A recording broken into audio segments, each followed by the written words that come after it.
Foi, pronto. Esse aí sou eu, né? Para quem ainda não teve a oportunidade e o privilégio de ver, né? E lecionar, professor Jean, tá? Alguns alunos dizem que essa foto não traduz mais a realidade, né? Mas é zelo, né? E cuidado, né? Os casados sabem como é. Estamos aí nas redes sociais também, os irmãos podem procurar. O livro, irmãos, é esse aqui, tá? Ele é assim, simples, mas a ideia, como eu já tinha compartilhado aqui com o nosso pastor, é introduzir a teologia, e a minha proposta aqui é falar da teologia enquanto ciência, tá? E enquanto ciência, ela vai versar sobre 4 principais áreas do ensino teológico, né, do conhecer, do saber teológico, que é a teologia bíblica, prática, o que eu chamo de dogmática, né, mas os irmãos conhecem como sistemática, e a histórica, tá? E o livro ele é simples assim, mas a ideia é introdutória mesmo, porque pretendemos, né, permitindo Deus, lançar um volume para cada uma dessas obras, né? E Deus já nos deu o privilégio de lançarmos um sobre a Trindade, e conversarmos antes com o pastor Arthur, e esse livro eu tinha terminado já no final do ano passado. Se eu soubesse que o pastor Arthur ia versar, né, na sua palestra ontem sobre o tema teologia, eu disse a ele ontem, eu tinha atrasado esse lançamento para poder, depois dele ter falado, citar as fontes que ele fez aqui, né? Então vou ter que fazer uma segunda edição agora do novo livro com as palavras do pastor Arthur, mas nossa proposta é falar sobre esse da teologia. Então, é isso. Antes, o que é teologia, né? A teologia, como todas as palavras que tem chamamos de logia, mas é logia, né? Do grego, na língua grega, o G lá tem a letra gama ali, né? Que é transliterada por G, tem esse som de G mesmo, nunca de J. Então, apropriadamente, teologia. Todas essas palavras que tem logia significa estudo, tratado, razão, tá? E telos aqui é Deus, né? Então estudo sobre Deus. Mas na frente a gente vai ver com mais propriedade que na verdade a melhor definição para a teologia seria o estudo sobre a mensagem revelada de Deus, porque Deus em si mesmo, né, é possível de se estudar, né, por nós. Então teologia é um discurso racional a respeito de Deus. E a minha proposta aqui é versar sobre esses 3 tópicos: a natureza da teologia, o que é teologia mesmo, a possibilidade da teologia, a maneira pela qual é possível sim estudar teologia, a gente vai ver se é ou não, e com isso a necessidade, porque apresentado esses 2 primeiros elementos, a questão que vai parar é a seguinte: para que então fazer teologia, né? Então, começando pela natureza, adiantando que muito do texto que eu tenho aqui é do Vincent Schell, um teólogo reformado, embora reformado, né? Com isso eu espero não ofender nenhum calvinista de plantão. Tem nenhum aqui não, pastor Arthur. Brincadeiras à parte, ele disserta muito bem sobre esses temas, tá? Eu trago algumas das suas referências aqui nessa obra. Então, ele vai citar o texto de Jeremias 9, 23 e 24, que o profeta do Senhor vai dizer assim, né? Aquele que tem que se gloriar de alguma coisa, não se glorie em riqueza, em poder, em força, em nada disso. Mas se você quer se gloriar de alguma coisa, enquanto mero mortal, se glorie em conhecer o Senhor. E teologia, já adiantando para nós aqui, teologia nada mais é do que conhecer a Deus. Muitas das referências, tanto do Antigo quanto do Novo Testamento, vão enfatizar isso. Uma falácia, né, de muitos que desprezam, que tem aversão pela teologia, é que teologia não está na Bíblia. Para que fazer teologia? Teologia não só esfria, né? Vocês já devem ter ouvido esses jargões, principalmente no meio carismático e pentecostal. Mas isso não é a verdade, tá? Porque a Bíblia sim vai falar, embora não com esse nome propriamente dito, mas sobre o conhecimento de Deus que nós devemos adquirir. Outras referências do Antigo Testamento, nós temos o profeta Oséias falando que nós devemos conhecer e continuar ou prosseguir a conhecer o Senhor. É interessante que o verbete ali, a raiz original da palavra conhecer, eu estou falando aqui com adultos, tem o mesmo sentido da palavra de relações íntimas de cônjuge, porque não existe relacionamento humano, não existe relacionamento humano que se equipare ao relacionamento da Trindade, a não ser o relacionamento de um casal. Não há relacionamento mais íntimo no nosso meio social do que o casamento.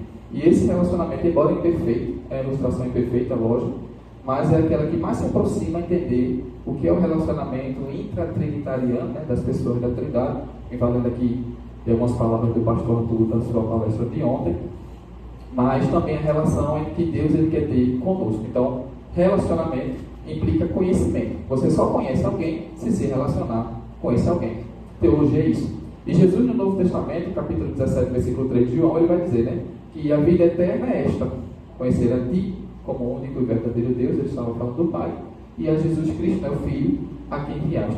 E aí você imagina um cristão hoje que não deseja fazer teologia, tem aversão a fazer teologia e deseja ir para o céu. Se no céu a eternidade é conhecer a Deus, o que é que ele está fazendo aqui, se não fazendo a teologia também? Né? Porque os 7 primeiros anos no céu vai conhecer a Deus, os 70 primeiros anos no céu vai conhecer a Deus, os 700 primeiros anos no céu vai continuar conhecendo a Deus, os 7.000 primeiros anos no céu e por aí vai, sempre conhecendo a Deus. Então por que não quer conhecer a Deus aqui, por meio da teologia? É paradoxo, né? Querer ir para o céu e a vida eterna lá é conhecer a Deus e não quer conhecer a Deus aqui.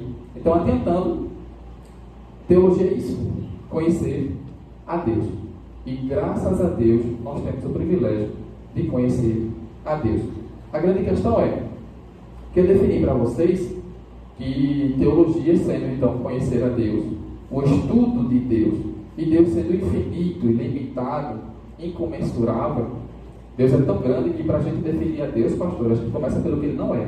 Porque para dizer o que Ele é, nós temos dificuldade, né? Então essas palavras com o prefixo in é de negação, né? Porque Ele não é.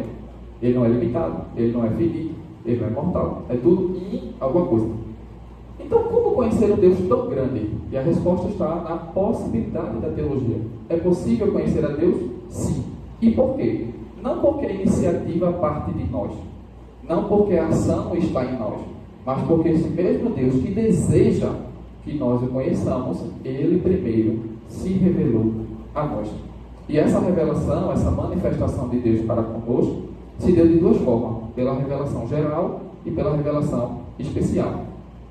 A revelação geral, também chamada de universal ou natural, é aquela que se manifesta por meio da criação, tá? De forma mais específica, na natureza, no ser humano e nos atos do ser humano. Os atos bons, obviamente, né? São aqueles que refletem a própria divindade. E aí segue uma sequência de referências que nós podemos estar conferindo a posteriori, que vão mostrar isso. O que é interessante é que a revelação geral, né? Que são toda a natureza, né? De modo geral, é lógico que o pecado e a ação pecaminosa do ser humano deturpou, deformou, né? A criação maravilhosa de Deus. Até no próprio ser humano, né? Quantas versões de deformações, né? Não são transformações que muitos seres humanos estão passando por aí, né?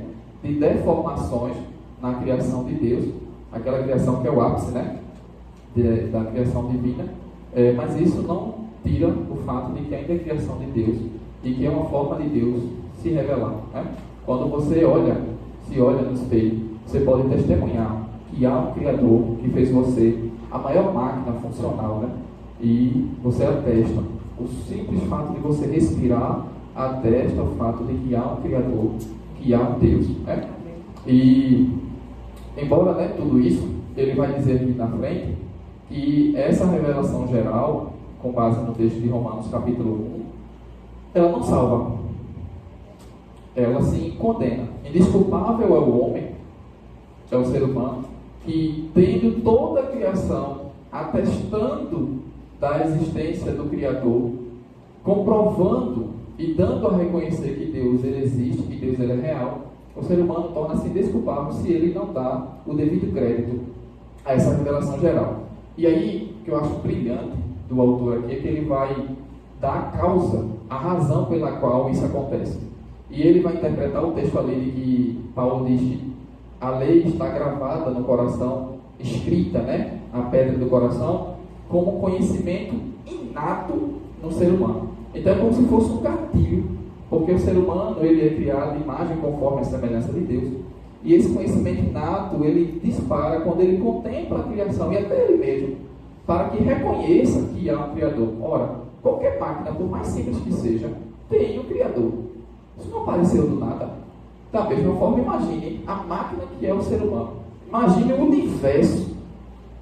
E o pastor Arthur tem N aulas de lógica e teologia natural para mostrar a você os argumentos ontológicos, cosmológicos e tantos outros argumentos que provam, né, ou pelo menos mostram que é mais plausível crer na existência divina pelo viés da apologética, pelo viés da lógica, pelo viés da teologia natural. Então isso é indiscutível, não é a pauta aqui, mas é indesculpável. Com tanta evidência que temos no universo, na própria criação, e não reconhecer que há um Criador. Mas voltando, ele vai dizer que isso, no entanto, não salva, né? Mas condena. A função da observação é estimular a mente do homem a recordar esse conhecimento inato de Deus que foi suprimido pelo pecado. E mais adiante ele vai dizer que toda pessoa tem um conhecimento inato de Deus e essa evidência ela é inescapável. Como eu disse, é só contemplar a criação, contemplar a própria existência e atestar que há um Criador que fez tudo isso. Reforçando os textos de Paulo a Romano. Né? E como eu disse, ele vai dizer que essa revelação condena porque é indesculpável o homem que contempla essa criação e não comprova, não reconhece a existência de Deus. E aí entra o que nós chamamos de revelação especial, particular ou específica. Aquela revelação, a geral, ela dá a conhecer que há um Criador, mas ela não diz o que esse Criador quer comigo, o que esse Criador quer contigo. A revelação especial, no entanto, ela diz para a gente que esse Criador nos ama tanto, mas tanto, que deu seu Filho para morrer por nós, para se relacionar conosco. Porque de outra forma era impossível que nós pudéssemos ter um relacionamento com Ele. Então não é o ser humano indo a Deus, é Deus vindo ao ser humano. E por isso que conhecer a Deus é possível. E justamente por essa razão que teologia é possível. Por quê? Porque Deus se deu a conhecer, não só de forma geral, mas também de forma especial. E valendo-se inclusive de uma referência que o pastor Arthur falou na sua palestra de ontem, a teologia ela tem uma coisa interessante, que são as unidades compostas. Né? Tem um que é 3, está aí o exemplo da Trindade, tem um que é 2. Né? Ou você acredita nisso pela fé, ou pela fé, mas é assim. Então, no cristianismo e na teologia, um pode ser 2. A palavra de Deus, ela é uma, ela é única. No entanto, ela também é dupla. Existe a palavra de Deus escrita, a Bíblia, e existe a palavra de Deus encarnada, Jesus Cristo. Esta é a revelação especial de Deus. A revelação especial de Deus não é só a Bíblia. A revelação especial de Deus não é só Jesus. A revelação especial de Deus é a palavra de Deus. E esta palavra, que é única, ela também é dupla. Ela é escrita, a Bíblia, e ela é encarnada, Jesus Cristo. Por meio desta revelação, especificamente e particularmente, Deus diz que quer ter comunhão comigo e com você. Ele nos diz o nosso propósito, nos diz para onde a gente vai, nos diz a forma de ser filho, tudo isso. Então é possível sim conhecer a Deus. E adiantando aqui, na verdade eu resumi muito do que ele já falou aqui, tá? Me permita passar. Então veja que é só através da Escritura que uma pessoa pode obter um conhecimento salvífico a respeito de Deus. É por meio então da Bíblia. Essa revelação especial, encarnada em Jesus e escrita através da Bíblia, mostra para a gente o caminho, o rumo, o meio pelo qual a gente deve conhecer ao Senhor, a Deus. E esta revelação ela foi condensada na Bíblia. Então a Bíblia é o manual pelo qual nós podemos entender o que Deus ele quer para conosco, a forma que nós devemos agir para com Ele, para que possamos conhecê-lo. Em linhas gerais, é isso. E ele vai citar outros textos que vai reforçar essa questão, como o texto de Paulo aqui, né, Timóteo, capítulo 3, versículo 14 e 15. São versículos muito conhecidos que vão falar sobre a inspiração, né, da palavra do Senhor. Outra coisa interessante que ele vai falar é que só ao ser humano é que lhe é dado esse privilégio. Os animais não têm como se relacionar com Deus. Só o ser humano. E isso ocorre porque o ser humano é criado à imagem conforme a semelhança de Deus. A nenhum outro elemento, nenhum outro ente na criação, nada mais que foi criado. A matéria-prima, por assim dizer, veio do próprio Deus. Os peixes, Deus diz ao próprio mar, né? Produza. E todos os cardumes de animais marinhos foram feitos. A matéria-prima dos peixes, dos animais marinhos, foi água. A terra, ele disse, produza toda sorte de ervas e árvores que dão fruto. E da própria terra, a matéria-prima pela qual as plantas, os vegetais vieram, de sorte que, se você tira o ente da matéria-prima, a qual ele foi formado, o que acontece com ele? Morre. Ele não sobrevive. Quando Deus, então, ele vai criar o ser humano, embora tivesse o pó da terra, mas ele diz, façamos. Algo de Deus é colocado no ser humano. A matéria-prima também ali é divina. Vem de Deus. O pecado, ele pode ter maculado, ter manchado isso, mas a imagem de Deus no ser humano continua. Manchada, maculada, mas continua. E é restaurada de forma parcial, podemos dizer assim, por meio da conversão, com a habitação do Espírito Santo dentro de nós, mas de forma perfeita e plena na glorificação. Mas a imagem de Deus no ser humano ainda persiste, embora maculada pelo pecado. Então, não tem como o ser humano viver sem Deus. Pessoas, a parte de uma comunidade de fé, da verdadeira religião, podem falar, ouvir, sentir, ter todos os sentidos. Essas pessoas, se não tiver Deus, só sobrevivem. Mas vida de verdade só em Deus. E isso só é possível por meio desse conhecimento de Deus. Tá? Em linhas gerais é isso, me permita adiantar aqui. Mas tá, nós sabemos o que é teologia, nós sabemos que é possível, então, fazer teologia, que é conhecer a Deus, mas para quê? E o pastor Arthur, ele tem uma frase que, sem demagogia nenhuma, para mim é um roteiro de vida, né? Para quem estuda e se interessa em estudar teologia. O pastor Arthur, ele diz que a teologia, na verdade, não serve para nada. Você não vai ganhar muito dinheiro com teologia. Você não vai construir viadutos, pontes, arranha-céus e edifícios com teologia. Você não vai dar diagnósticos e receituários médicos com teologia e receitar medicamentos. Você não vai bater martelo e julgar casos de jurisprudências com teologia. Isso aí compete a outras áreas, a outras profissões. Mas não é, nas palavras do pastor Arthur, o que você faz com a teologia. É o que ela faz com você. Por isso a teologia é extremamente necessária. E o autor que ele vai dizer, ele é cirúrgico nas palavras que ele usa quando ele diz que a teologia ela é importante, ela é crucial para toda a vida e pensamento humano. Não tem uma área, não tem uma dimensão, não tem uma esfera da nossa vida e do nosso pensamento que a teologia não seja mais importante. Com isso, nós não desprezamos nenhuma outra área, principalmente aquelas de âmbito secular, onde você se profissionalizou, que você estudou, que você trabalha, que você atua. Seja o melhor nessa sua respectiva área. Nós aqui no IALT, o que mais defendemos é isso, excelentes profissionais nas mais respectivas áreas que você possa e se interesse, deseje, seja vocacionado para fazer, porque a Igreja do Senhor precisa de excelentes profissionais que sejam compromissados com o reino. Mas entenda que, mesmo enquanto um doutor da área de direito, da área da medicina, da área da engenharia, de qualquer outra profissão, você ainda é cristão, é servo de Deus. E a teologia ainda é superior a qualquer uma dessas coisas. E aí, Xiong, ele vai tecer comentários sobre isso. Eu me permito, né?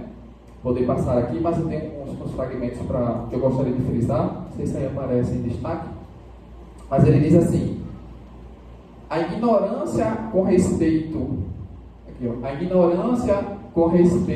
à revelação divina afeta tudo da vida e do pensamento. Por umas 4 vezes ele vai repetir essa expressão.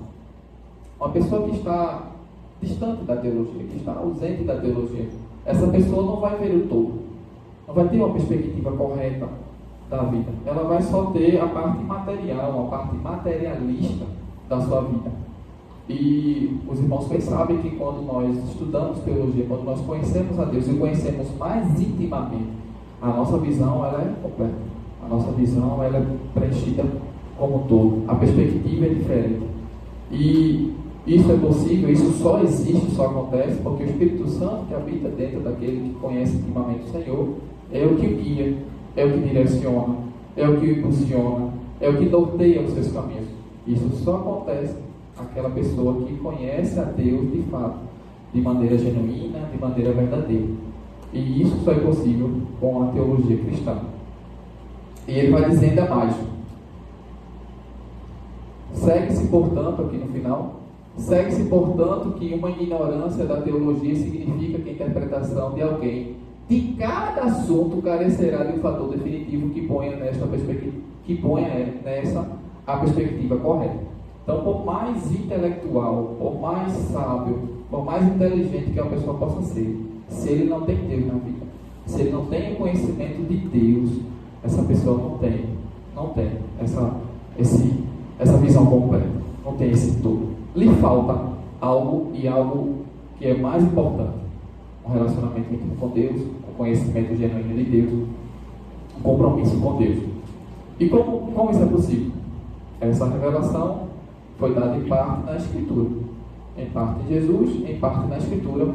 Então nós temos a Escritura, nós temos Jesus, mesmo que não fisicamente, mas nós temos Jesus e nós temos a Escritura. Então nós temos a palavra de Deus. Tem um autor que eu aprecio muito, que é o Imalgo. Ele tem um livro chamado Apocalipse de Jesus Cristo, e ele tem uma frase, pastor, que é muito, muito forte. Ele diz assim: se o Filho de Deus, quantos filhos de Deus tem aqui? Sabe o que ele diz? Se o Filho de Deus diz que conhece Jesus, mas não leu a Bíblia toda, este Filho de Deus não conhece o Cristo todo. Você ouviu direito. Se você não conhece a Bíblia, a palavra de Deus, você não tem interesse, não tem desejo, não ama ler, meditar, estudar a palavra do Senhor, não pode dizer que você conhece a Deus completamente. Não pode dizer que você conhece o Cristo todo. Você não pode dizer que tem comunhão e relacionamento com Ele, se a palavra dele você não se relaciona. Você não tem esse afeto, você não tem esse carinho, você não tem esse amor em estudar e se aprofundar na palavra do Senhor. E onde nós temos isso? Na teologia. A teologia é o meio pelo qual a gente estuda a palavra do Senhor e pode conhecer mais do Senhor. Então, a teologia ela é possível sim, mas ela também é necessária. Ele vai continuar dizendo que até os conceitos... Não, me permita ler só essa parte aqui. Ele diz assim: é impossível apresentar qualquer princípio moral universalmente obrigatório sem recorrer a Deus. E a gente recorre a Deus por meio da sua revelação, que foi autorizada nas Escrituras. E ele continua: uma das maiores razões para se estudar a teologia é o valor intrínseco do conhecimento sobre Deus. Não é só conhecer sobre Deus, é conhecer Deus. Paulo diz que nós temos a mente de Cristo. Nós não só conhecemos sobre Ele, nós também podemos conhecer Ele. Isso é um privilégio. Isso é ímpar.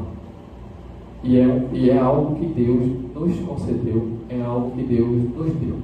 E isso só é possível por meio da teologia. Então é extremamente necessário.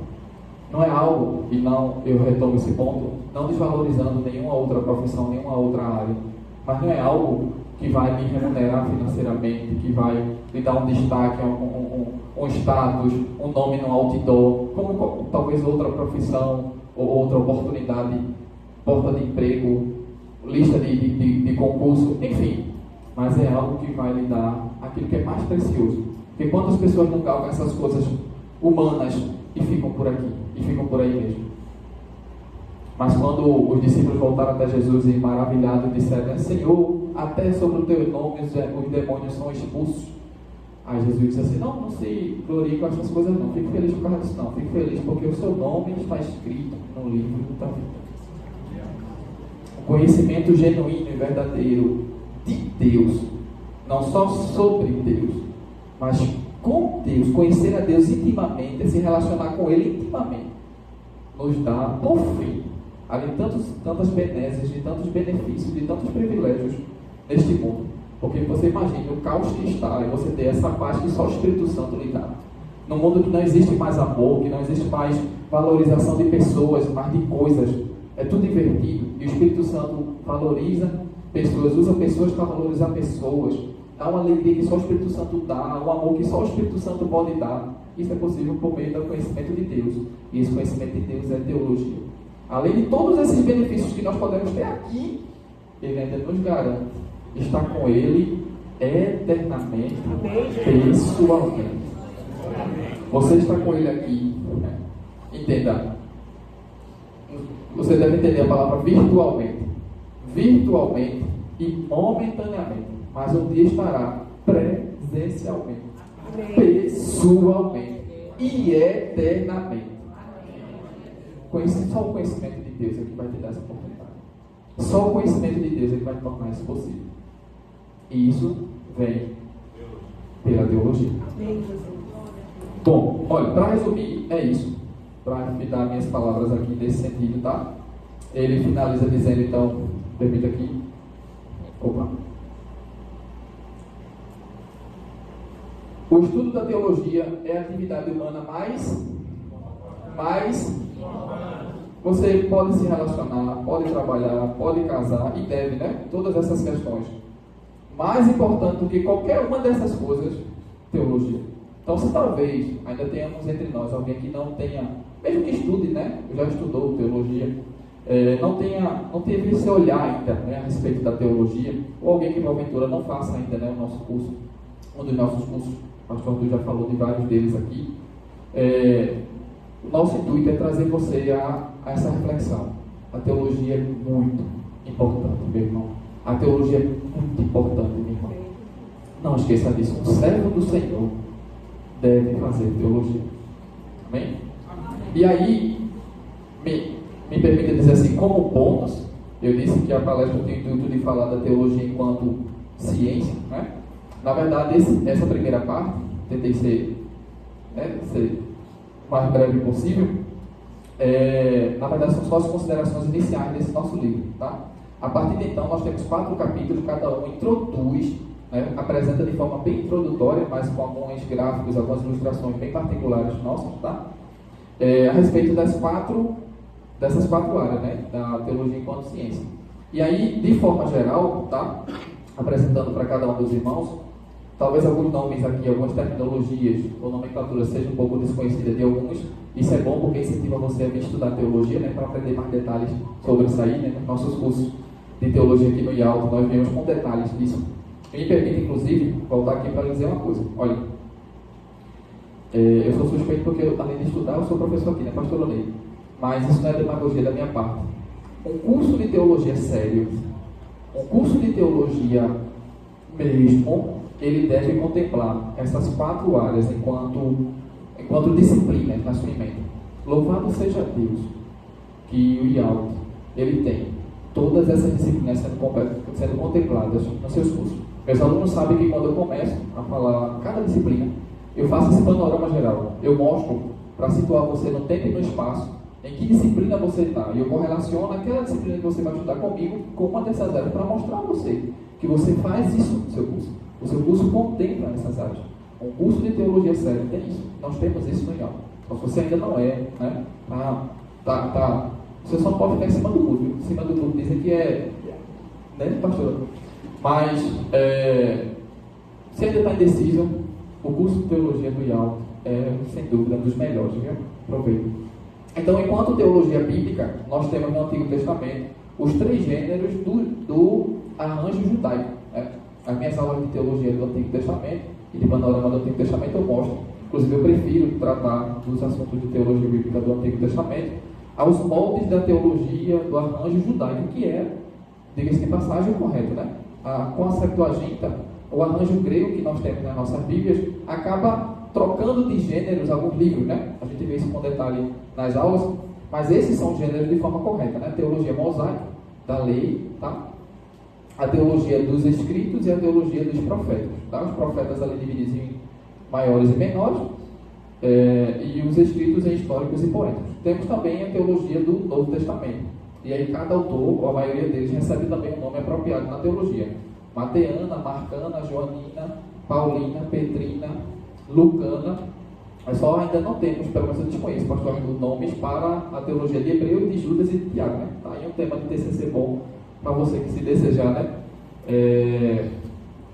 E se debruçar em criar um nome para a teologia de São Louros, fica à vontade. Mas essas são, em especial, a teologia do Novo Testamento. E assim é como eu vejo e apresento a teologia bíblica, né? Como quebra-cabeça, você vai ver aí 40 peças, porque são 40 autores, né? Praticamente. E cada um com a sua teologia própria, porque a teologia bíblica é a teologia de cada livro ou do conjunto de livros de cada autor. Então, é uma teologia que se restringe principalmente à Bíblia, né? Então, estudamos com detalhes cada livro bíblico e você vê, tenta entrar na mente do autor e dos leitores da época, né? Seus leitores destinatários originais, para entender o que aquela mensagem queria significar primeiro para eles, né? Então, isso é teologia bíblica. Temos como disciplinas dessas aqui no IALT, como eu já mencionei, teologia bíblica do Antigo e Novo Testamento, panorama do Antigo e do Novo Testamento.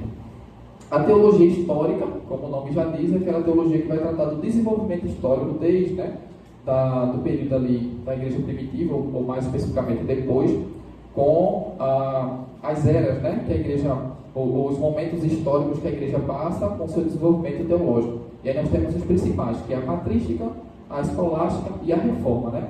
Que talvez seja um marco assim, né, para a teologia. E a pós-reforma, ou a teologia pós-reformada, de onde vem mais na frente o nome de denominacionalismo, né?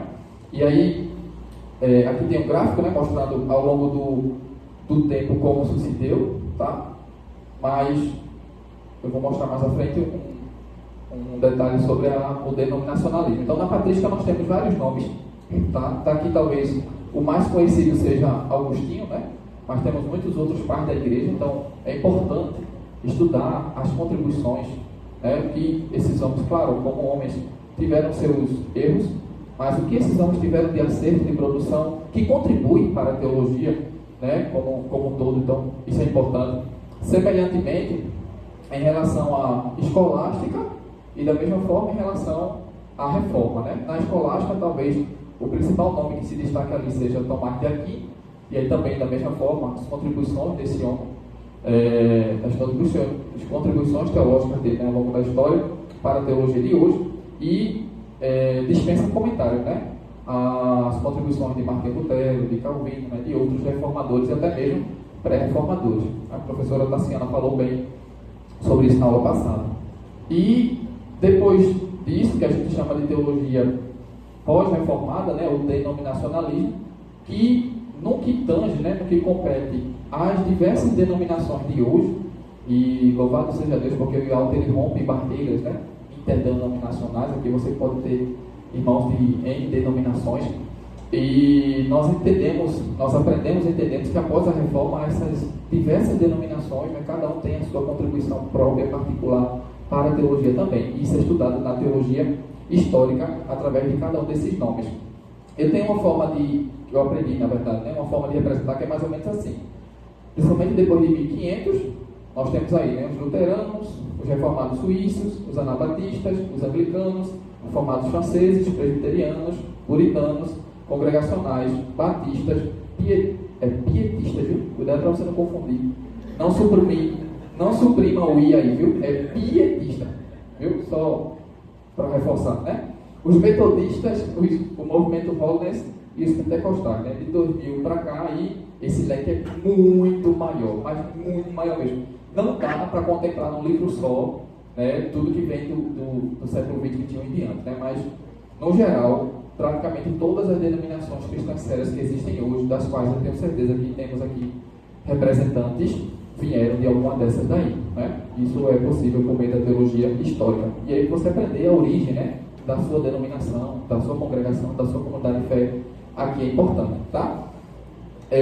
Por fim, na verdade ainda não, né? Falta outra. A teologia sistemática ou dogmática, que apresenta um conjunto de doutrinas, um sistema de doutrinas, né, que sintetiza ali os temas bíblicos principais e apresenta isso, né, de forma condensada, de forma esboçada e de forma organizada.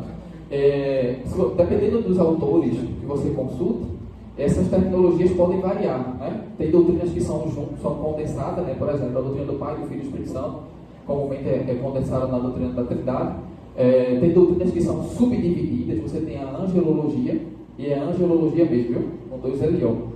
Angelologia, você tem a demonologia, e dentro da demonologia você tem a santanologia. Então, você tem condensações e subdivisões de doutrinas, mas, no geral, essas são as 10 principais, e eu prefiro essa ordem, né? Eu mostro nas minhas aulas de teologia sistemática que essa ordem ela é lógica também. Então, doutrina da Bíblia, que é a bibliologia, a doutrina de Deus, que é a teontologia, o pastor Arthur fez menção a esta na sua palestra de ontem.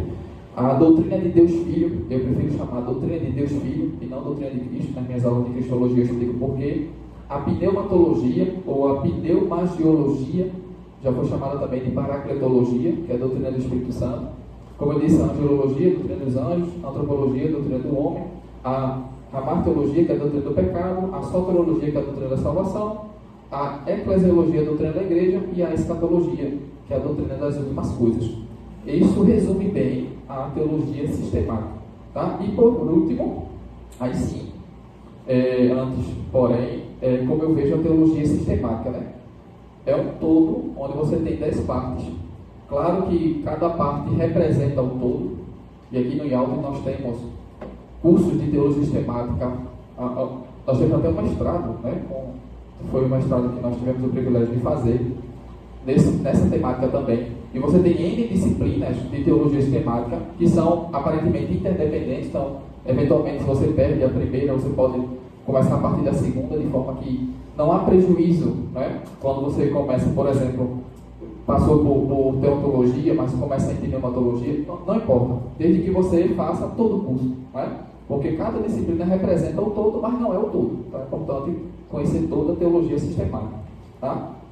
Mas essa, por último, é a teologia prática. O que é a teologia prática? Como o nome diz, ela pega todo o apanhado da sistemática, histórica e bíblica e aplica na prática. E louvado seja Deus que aqui no IALT temos várias disciplinas de teologia prática, né? Apologética, nós temos hermenêutica, oratória e retórica, e uma disciplina de teologia prática mesmo, teologia ministerial. Temos várias disciplinas e cursos específicos, né, sobre a teologia prática. No geral, no livro eu só apresento 6, né, que é a apologética, a defesa da fé cristã, hermenêutica, que é a arte e ciência da interpretação do texto bíblico, a homilética, que é a arte e ciência da exposição bíblica deste mesmo texto bíblico, tá? A heresiologia, que é o estudo de seitas e heresias no geral, o evangelismo e o discipulado.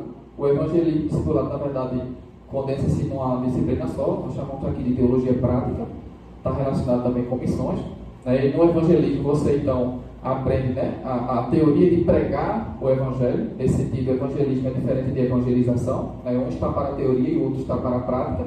E o discipulado trata de como cuidar destes que foram ganhados, né, para a comunidade de fé. E por fim, culto cristão, que com base no texto de Coríntios, Paulo escreveu ali em Coríntios capítulo 14, versículo 26 e 40, né, trata de vários elementos de culto distintos: oração, louvor, palavra, a manifestação dos dons espirituais e a organização que o culto deve ter, tá? Então todas essas disciplinas, de alguma forma, de alguma maneira, são contempladas aqui no IALT, como disciplina do curso que vocês fazem, ou que, creio em Deus, né, que ainda irão fazer. E assim é como eu vejo a teologia prática, né? A relação entre hermenêutica e homilética, apologética e heresiologia, e todas elas girando em torno do discipulado, evangelismo e culto cristão, né? E assim, toda a prática do que você aprende das outras áreas da teologia, isso é vivido, né, no cotidiano do cristão, na sua comunidade de fé, no seu dia a dia, onde quer que seja, né? Porque o teólogo e a teologia não é só para aqui, né? Não é só para a igreja, é para toda a vida e pensamento, tá? E com isso, irmãos, nós queremos agradecer, né, por essa oportunidade. Quero dizer que este exemplar de livro, né, está disponível aqui também no IAL. Nós trouxemos aqui, além desse, o nosso novo livro também. Está disponível se desejarem adquirir, abençoar-nos, fique à vontade, né, estar adquirindo alguma obra. Esse é um assunto, claro, que não tem como esgotar, né, essa é a palavra, numa palestra, numa aula, tá? Isso você vai vendo ao longo de todo o curso, tá? Mas os irmãos podem ter muitas literaturas excelentes, os irmãos podem estar consultando para estar revisando e se aprofundando nesse conhecimento, né? Então, eu só agradeço a Deus por essa oportunidade. Nós temos uma comunidade teológica realizada, né? Desenvolvida, melhor dizendo, no Telegram. Vocês já podem estar acompanhando novidades sobre divulgação das nossas obras também. Querendo Deus, em breve ainda estaremos com novidades em relação a algumas outras publicações. E que Deus abençoe a todos. Agradeço a oportunidade. Em nome de Jesus.